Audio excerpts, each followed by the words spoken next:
আসসালামু আলাইকুম সম্মানিত ভিউয়ার্স, আমার সামনে যে আহুজা সেটটি দেখতে পাচ্ছেন SSA 250M মডেলের এই সেটটি এর পূর্বে আমরা ভিডিও করেছিলাম।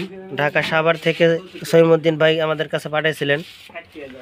তো এই সেটটি আসলে একটা কপি আহুজা 250 সেট।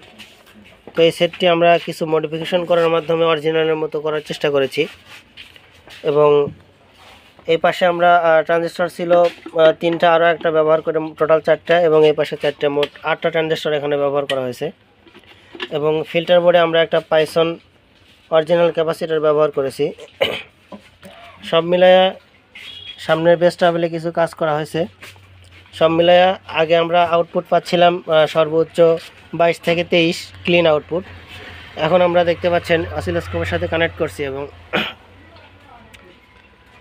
দেখতে পাচ্ছেন 41 পর্যন্ত এখন ক্লিন আউটপুট পাচ্ছি। সাউন্ডের মধ্যে কোনো ক্র্যাক নাই। দেখতে পাচ্ছেন 41 পর্যন্ত আমরা ক্লিন আউটপুট পাচ্ছি। তো আমরা যদি ফোরমস লোডে রাখছি, এখন যদি 41 দিয়ে ডিভাইড করি কত ওয়াট পাই একটু দেখানোর চেষ্টা করব।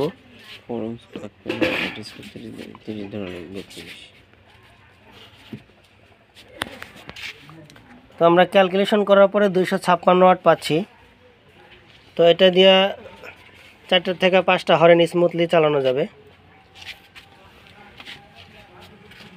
দেখতে পাচ্ছেন।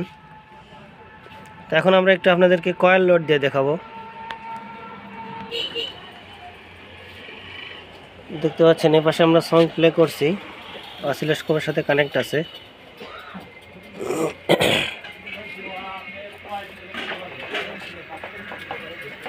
এই পাশে কয়েল লোডে রাখছি।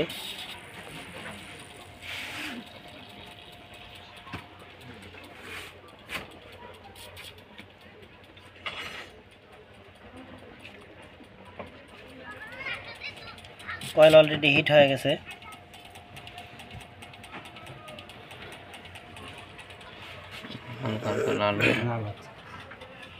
অলরেডি কয়েল লাল হচ্ছে। এই তো হচ্ছে অবস্থা।